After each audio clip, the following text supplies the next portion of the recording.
My dad spent 15 years tending to a tree. I just cut it down. I don't think it was a tree.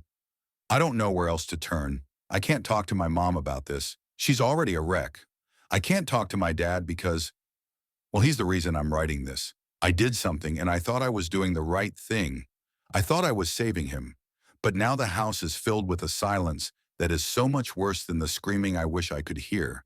And I see the look in my father's eyes and I know I've made a terrible, terrible mistake. I need help. I need someone to tell I need to do. We live in a nice house, the kind of place people move to when they want a family. A big yard, a picket fence, flower beds my mom fusses over. It was a normal, happy place to grow up, until the tree. It all started about 15 years ago. I was 10. My dad came home from work one day absolutely buzzing with an energy I'd rarely seen. He was a quiet man, a decent man, worked a steady job in logistics, and his passions were small and manageable. He loved gardening. It was his escape. On this day, he was holding a small, wrinkled paper bag. "Look at this," he said, his eyes shining as he showed me a single gnarled black seed. It was the size of a pigeon's egg, strangely heavy, and covered in faint, spiral patterns. "Got it from a street vendor downtown. An old fellow. Said it was special. Said it would grow into a great tree, a king in our yard. Said it would cast its shadow over the whole house and protect us." I was 10. I thought it was cool. My dad was a sane, rational man, but he always got a bit poetic when he talked about his garden. I just figured he was exaggerating to make his only kid excited. We planted it together in the center of the backyard.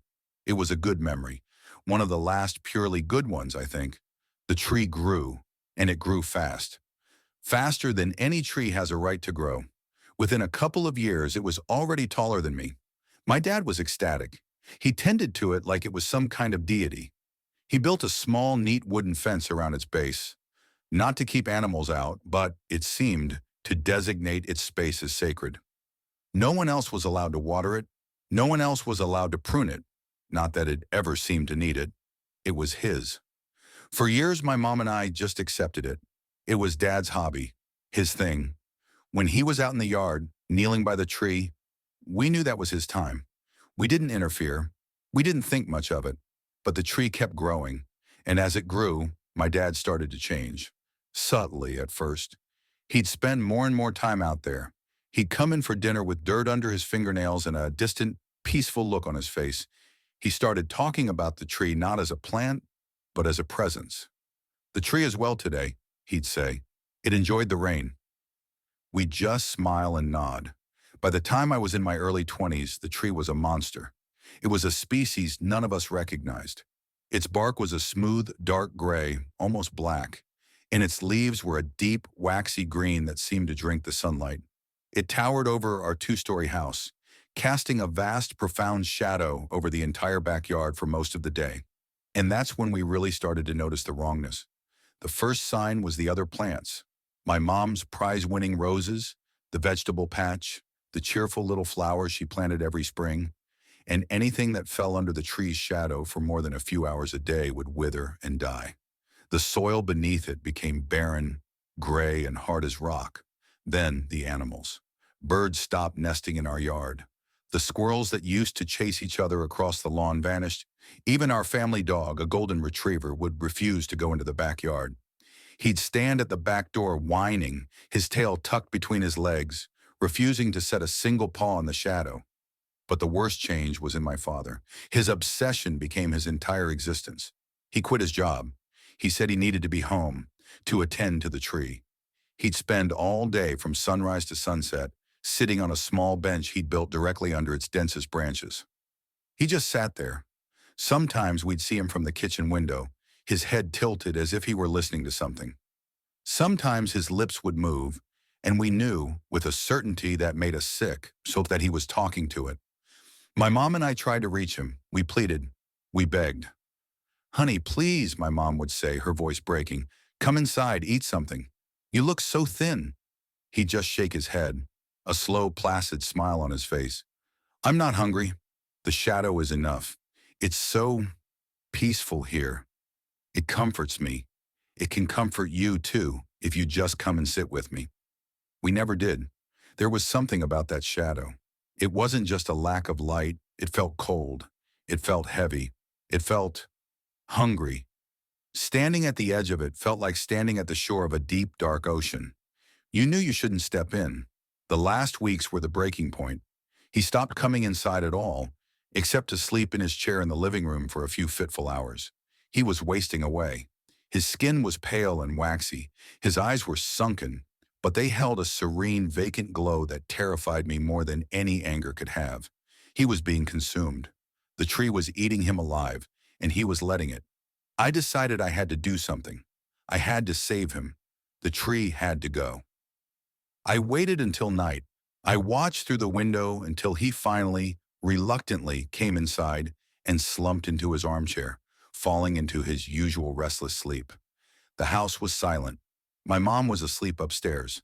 This was my chance. I grabbed the heavy wood-splitting axe from the garage.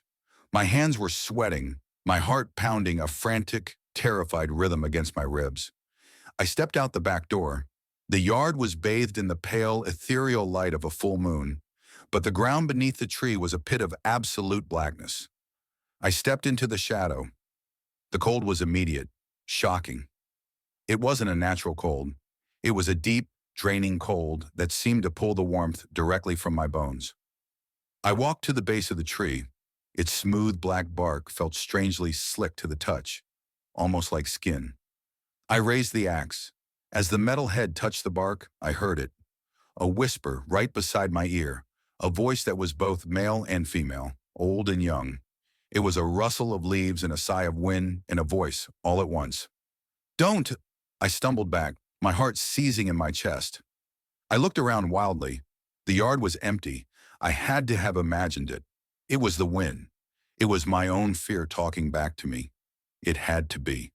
I steeled myself, spat on my hands, and swung the axe with all my might. Thwack. The sound was dull, wet, not the sharp crack of axe on wood I was expecting. It felt like hitting a side of beef. The axe bit deep into the trunk. I wrenched it free, and a dark liquid, black in the moonlight, began to ooze from the gash. I ignored it. I swung again, and again, and again. I fell into a frantic, desperate rhythm, sweat pouring down my face, my muscles screaming. The wet, fleshy thud of the axe, the splatter of the dark sap, the deep, draining cold of the shadow. It was a nightmare. With every swing, the ooze from the gash flowed more freely. The coppery, metallic smell of it filled the air. It was a smell I knew, a smell that had no business being here. It was the smell of blood. I touched the sticky liquid with my fingers, brought them to my nose. It was blood. Thick, dark, real blood. Panic, stark and absolute, seized me. I wanted to run. I wanted to drop the axe and flee and never look back. But then I thought of my father, of his vacant, smiling face, of him wasting away on his bench. I couldn't stop. I had to finish it. I screamed, a raw, wordless sound of rage and fear, and I put everything I had into the last few swings.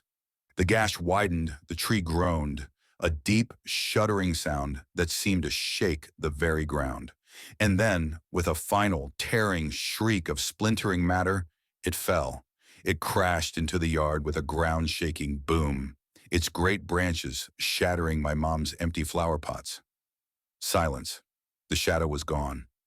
I was panting, leaning on the axe, my body trembling with exhaustion and adrenaline. My eyes were drawn to the stump, to the place where I had cut it. I pulled a small flashlight from my back pocket and aimed the beam at the wound. The inside of the tree wasn't wood.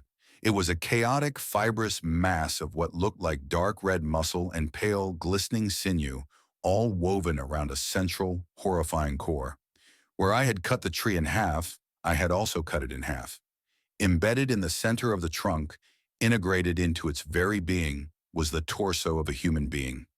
I could see the curve of the rib cage, the shape of the spine, the pale rubbery look of preserved flesh. I had cut it clean through. The dark blood was still pouring from it, soaking into the ground. I didn't know what to do. I couldn't scream. I couldn't move. My mind simply stopped. What was this? Who was this? Was this what my father had been talking to? Burn it, the voice came from behind me. It was quiet, raspy, and broken. I spun around, my flashlight beam cutting wildly through the darkness. My father was standing at the edge of the patio. He wasn't looking at me. He was staring at the fallen tree, at the mangled, bleeding stump, and the expression on his face. It was the most profound, gut-wrenching sadness I have ever witnessed. The vacant serenity was gone, replaced by a grief so deep it looked like it had cracked his very soul. "Dad," I whispered. "We have to burn it," he repeated, his voice hollow. "All of it. Now."